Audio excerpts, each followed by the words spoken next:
Let's dive straight into it.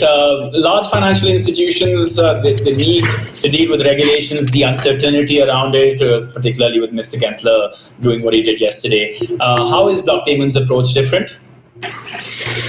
So, Blockdaemon is the largest infrastructure provider in the world. We run 85,000 dedicated instances across, 70 protocols for 300 of the largest institutions in the world. And so we're very familiar working with TradFi and custodians and exchanges when it comes to transaction scheduling, earning rewards, pulling data. And so one of the requests that we've gotten in the last 12 months really is for institutions to have much easier ways to hold self-custody, which means you don't need an experienced crypto team to onboard really complicated technological solutions, but ultimately, a simple software that allows them to keep assets even away from companies like us or a trusted other custodian, and then have access ultimately to transactions and reward earnings via a very secure and regulatable node suite. Do you have numbers for this? Sorry, Lawrence, just very quickly. Yeah. Do you have numbers for this pre-FTX and post-FTX? What's the interest like in this kind of a service, in people reaching out to you for wallets, for example? Yeah, we have an MPC wallet library for a while that's on-prem, and our demand has increased tenfold since the summer. And so we've seen massive demand for on-prem security systems, and this product really sort of pulls it all together and adds our wallet tech to our API node infrastructure. Any pushback from regulators or any of the type that say, hey, you know what, we don't feel comfortable necessarily having institutions do their own custody? No, I think the guidance that we've seen so far is the opposite, which is ultimately that the best custodians are probably entities like Bank of New York, the largest custodian in the world. So entities hold custody of a lot of different assets all the time. I think the issue is always once you start introducing third-party risk and you call yourself a custodian, right? And so here we think that an on-prem self-custody solution for actual traditional custodians is the best way to deal with what the regulatories, agencies are giving guidance on. Have you seen a big shift in attitudes towards custody since the implosion of FTX and all the concern over big exchanges like Binance?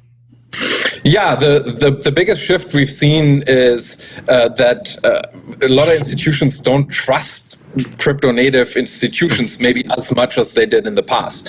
And so, working with a custodian and handing over your keys to a third party where you might not fully understand the governance structure or, their run rate introduces risk. And so obviously the much more secure option is you just hold it yourself. And you plan on just keeping it for institutions? Do you see any retail products coming out from you guys, or you just want to focus on the institutions?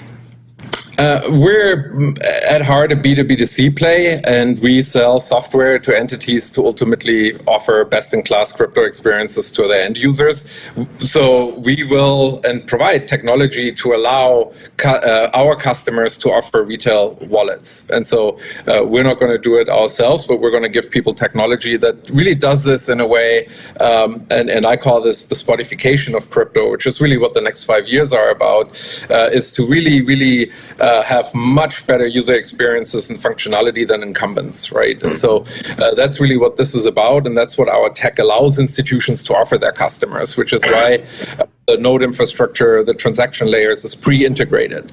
So, an end user shouldn't understand how a cross-chain swap works. They shouldn't be forced to select even a validator on staking networks. They shouldn't really have any doubt that the transactions, the node that ultimately handles the transaction sits in a region that's reliable and so forth, and so we really need to take a lot of the guesswork out of this and make this much, much easier.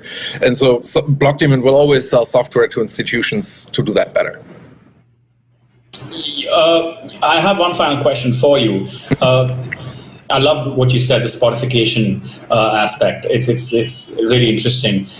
But you also raised over 200 million in funding last year. We were talking about that.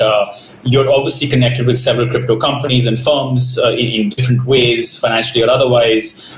And the service that you're providing is kind of helping people, become independent and not depend on anyone else in terms of the wallets. So while you are depending financially, and several others are depending financially on so many companies, there's this interdependency in the crypto community of these big firms and these medium-sized firms on each other. How do you intend to deal with that, given what happened with FTX, if at all you plan to deal with that?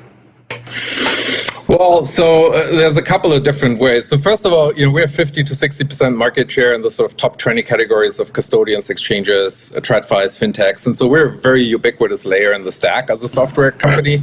Our ownership structure is a lot more traditional in the sense, we have board contributors like Goldman Sachs, JP Morgan, Comcast, where we publish financial audited accounts. We, have very prudent fiscal management. And so from our perspective, we're a centralized entity. We're an enterprise, but we're based in the US. We have proper governance. Even me as CEO and founder, I can't wire more than $250,000 out of a company bank account without going to the board. So I think there's great governance examples out here. Very similar, Coinbase now is a public company, but they've always had a very similar approach to governance. And so for us, that's really the key part here, is to ensure that there's no single point of failure. And as a private company, we can ensure that with proper oversight. All right. Well, kudos to you if you were doing that well before crypto winter. Thanks so much for that, Blockdaemon CEO and founder Konstantin Richter.